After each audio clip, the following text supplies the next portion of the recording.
ఇది తెరీ రీమేక్ కాదు. తెరీ రీమేక్ అసలు కానే కాదు.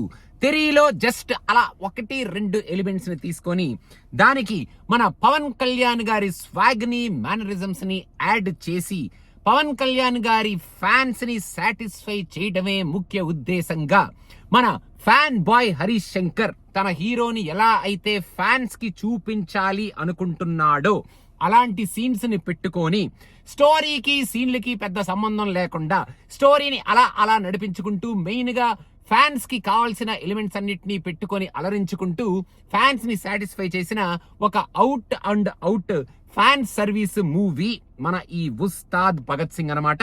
With all due respects to Harish Shankar గారు, మన టాలీవుడ్ లో ఉన్న one of the good and best writers లో హరీష్ శంకర్ గారు ఒకళ్ళు అన్డౌటెడ్ గా చెప్పొచ్చు. ఆ విషయం ఈ సినిమాలో కూడా నేను పొలిటికల్ రిఫరెన్సెస్ పెట్టట్లేదు, పాలిటిక్స్ కి ఈ సినిమాని దూరంగా ఉంచుతున్నాను అంటూనే మన పవన్ కళ్యాణ్ గారి ఫ్యాన్స్ కి తగిలే మన పవన్ కళ్యాణ్ గారి పొలిటికల్ సిద్ధాంతాలు, పవన్ కళ్యాణ్ గారి మేనరిజమ్స్, ఆయన ఇప్పుడు కరెంట్ ట్రెండింగ్ లో ఉన్న కైండ్ ఆఫ్ సబ్జెక్ట్స్ ని పట్టుకొని డైలాగులు అయితే ఇరక్కొట్టి వదిలిపెట్టారు ఫస్ట్ నుంచి లాస్ట్ వరకు. ఇంకా ఈ సినిమాలో స్టోరీ విషయానికి వస్తే యాక్చువల్ గా ఈ సినిమాలో స్టోరీ మనం ఎతుక్కుంటూ ఉండాలా ఏమిటి అనేటట్టు స్టోరీ ఉంటదన్నమాట. ఎందుకంటే మనం ఎప్పటి నుంచో చూస్తున్న స్టోరీనే అటు తిప్పి ఇటు తిప్పి జస్ట్ మధ్యలో మన పవన్ కళ్యాణ్ గారిని హైలైట్ చేస్తూ సీన్లు అవి ఇవి పెట్టుకుంటూ కొన్ని సీన్స్ అయితే డెఫినెట్ గా ఫస్ట్ హాఫ్ లో ఆ డాన్స్ సీన్ అది మోకరి అవుతుంది అనుకున్నాను, కాకపోతే అది చాలా హిలేరియస్ గా ఎంటర్టైన్ చేసింది ఆడియన్స్ ని. అండ్ ఫస్ట్ హాఫ్ లో జరిగే ఒక 2-3 సీన్స్ మెయిన్ గా మన పవర్ స్టార్ మేనరిజమ్స్ తో కూడుకున్న సీన్స్ ఏవైతే ఉంటాయో అవి డెఫినెట్ గా ఫ్యాన్స్ ని అందరినీ అలరిస్తాయి. కాకపోతే ఫస్ట్ హాఫ్ లో ఈ సీన్లు మాత్రమే మనకి అలా కనిపిస్తూ ఉంటాయి అన్నమాట. ఫస్ట్ హాఫ్ లో అసలు రాశి ఖన్నా అసలు ఆవిడ ఈ సినిమా ఎందుకు చేసింది, అసలు ఏమిటి ఆవిడ క్యారెక్టర్ అనేది మనకు ఎవరికి అర్థం కాదనమాట. Just she will be there like that to fill the first half of this movie అనేటట్టు ఆవిడ క్యారెక్టరైజేషన్ ఉంటది. ఫస్ట్ హాఫ్ లో విలన్లు వస్తూ ఉంటారు, అరుస్తూ ఉంటారు, కన్ఫ్రంటేషన్ అంటారు, ఏదో ఉంటారు, ఏదేదో జరుగుతూ ఉంటది. కాకపోతే అక్కడ మనకి ఎమోషన్ ఏమీ పెద్దగా అంతగా రిసీవ్ అవ్వకుండా ఉండేటట్టు ఆ ఎమోషన్ ఉంటది అనమాట. ఫస్ట్ హాఫ్ లో వచ్చే మన ఇంటర్వెల్ బ్యాంక్ కూడా మనం ఒకప్పటి నుంచి చూస్తున్న కైండ్ ఆఫ్ జూమ్ చై ఎవరు వాడు ఒరే వీడా అనే కైండ్ ఆఫ్ ఇంటర్వెల్ బ్యాంగే మనం ఈ సినిమాలో కూడా చూస్తాం. కాకపోతే పవర్ స్టార్ ని అలాంటి ఇంటర్వెల్ బ్యాంక్ లో చూడటం కొంచెం కొత్తగా అనిపిస్తుంది. అండ్ పవర్ స్టార్ కూడా ఇంటర్వెల్ బ్యాంక్ లో బాగానే చేశారు కాబట్టి అది మనం చూసి కొంచెం అలరింపబడతాం అనమాట. మెయిన్ గా ఫ్యాన్స్ బాగా అలరింపబడతారు తప్ప ఫస్ట్ హాఫ్ లో ఈ సినిమాలో పవర్ స్టార్ స్వాగ్ ని, పవర్ స్టార్ డైలాగ్స్ తో కూడుకున్న ఆ సీన్స్ ని పక్కన పెట్టేస్తే మిగతాదంతా మనం మర్చిపోవచ్చు అనమాట. ఇంకా సెకండ్ హాఫ్ వచ్చిన తర్వాత కూడా సెకండ్ హాఫ్ లో అసలు ఆ ఫీలింగ్ ఏమైనా ఉంటుందా అంటే ఆ ఫీలింగ్ మళ్ళీ మన power star swag, power star ని మన హరీష్ శంకర్ గారు సెకండ్ హాఫ్ లో ప్రెజెంట్ చేసిన విధానం అయితే హైలైట్ గా ప్రెజెంట్ చేశారు అని చెప్పాలి. మంచి నాస్టాలజియా ఫీలింగ్ కలిగిస్తూ కొన్ని సీన్స్ ని పెట్టారు. శ్రీలీల ఎపిసోడ్ తో మనకి ఆ నాస్టాలజియా ఫీలింగ్ ని ఫెంటాస్టిక్ గా కలిగిస్తారు. ఫ్యాన్స్ అయితే ఊరిపోతున్నారు సినిమా థియేటర్ లో, ఎందుకంటే పవన్ కళ్యాణ్ గారిని వాళ్ళు అలా చూడాలనుకొని చాలా ఇయర్స్ నుంచి వెయిట్ చేస్తున్నారు. కాబట్టి ఒక ఫ్యాన్ బాయ్ లాగా హరీష్ శంకర్ ఆ ఫీట్ అయితే డెఫినెట్ గా అచీవ్ చేశారు. సెకండ్ హాఫ్ లో మళ్ళీ మనం స్టోరీని కొంచెం పక్కన పెట్టేస్తే, ఎందుకంటే story goes back to the regular format of the story అనమాట. తెరీలో ఒక వెరీ ఇంపార్టెంట్ ఎలిమెంట్ ని తీసుకొని ఆ ఎలిమెంట్ కి ఈ సినిమా క్లైమాక్స్ కి కనెక్ట్ చేస్తారనమాట. ఆ ఎలిమెంట్ ఈ సినిమాలో మన హరీష్ శంకర్ గారు బాగానే చూపించారు, కానీ తెరీలోనే ఆ ఎలిమెంట్ ఇంకా పవర్ఫుల్ గా చాలా స్ట్రైకింగ్ గా మనకి రక్తం ఉడికేటట్టు ఉంటది కదా అన్నట్టు నాకైతే అనిపించింది. బట్ పవన్ కళ్యాణ్ గారు ఆ ఎపిసోడ్ లో యాక్టింగ్ అయితే ఎరక్కొట్టారు.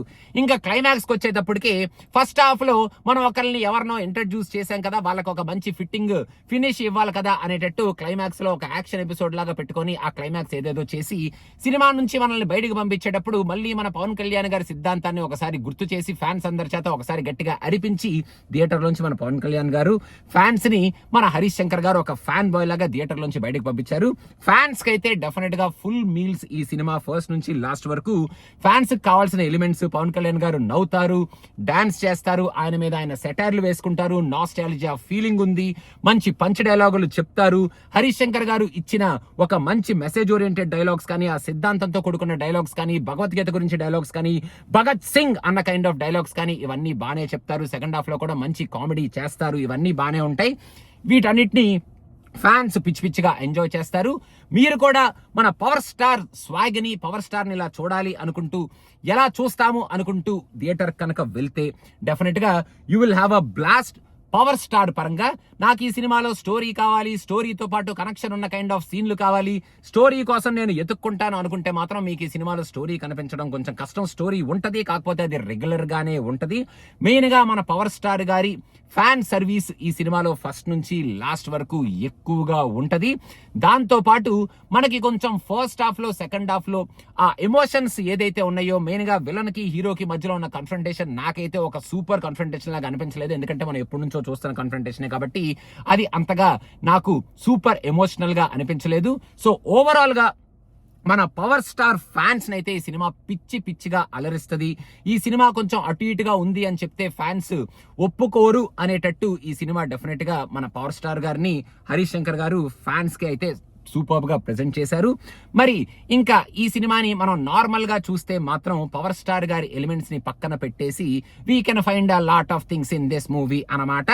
మెయిన్ గా చాలా ఫస్ట్ హాఫ్ లోను, సెకండ్ హాఫ్ లోను మనకి జస్ట్ సీన్లుగానే ఈ సినిమాను మనం చూసి ఎంజాయ్ చేస్తాం. కానీ యాజ్ ఎ హోల్ ఒక wholesome super striking new age story, కొత్త స్టోరీ, మనం ఇంతకు ముందు చూడని స్టోరీ, పవర్ స్టార్ గారు ఇప్పుడు వరకు చెయ్యని స్టోరీ, ఆయన్ని మనం ఇంతవరకు ఎప్పుడు చూడని రోలు అనేటట్టయితే ఈ సినిమా ఉండదు. But last but not the least, power star గారి ఫ్యాన్స్ సాటిస్ఫై అవుతారు.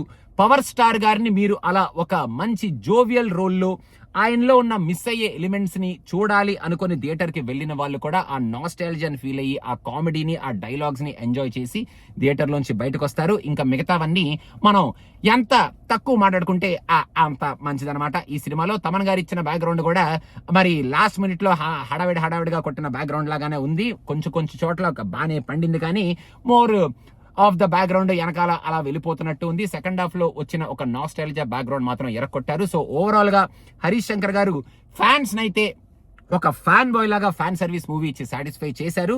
బట్ ఇంకా మిగతాది నేను చెప్పినట్టు మనం తక్కువగా మాట్లాడుకుంటే, ఎంత తక్కువ మాట్లాడుకుంటే అంత మంచిదన్నమాట. అయితే వే పవన్ కళ్యాణ్ గారు కొన్ని సీన్స్ లో సూపర్ స్ట్రైకింగ్ గా, ఫెనామినల్ గా ఉన్నారు. ఆయన స్వాగ్ ని, ఆయన డాన్సుల్ని, ఆయనలో మనం మిస్ అయ్యే ఎలిమెంట్స్ ని ఆయన ఫ్యాంటాస్టిక్ గా చూపించారు ఈ సినిమాలో. అవన్నీ అయితే మనం సూపర్ గా ఎంజాయ్ చేయొచ్చు. అదనమాట సంగతి guys. Last but not the least, మీకు ఎలా అనిపించింది కామెంట్స్ లో మెన్షన్ చేయండి. అండ్ దురంధర్ 2 ఇప్పుడు వెళ్ళిపోతున్నాం ద రివెంజ్ కి, అండ్ ఆ రివ్యూ కూడా వచ్చేస్తుంది మన ఛానల్లో, చూసి వెయిట్ చేయండి. And don't forget to subscribe to Cinema Pichcha. Thank you so much. Bye bye.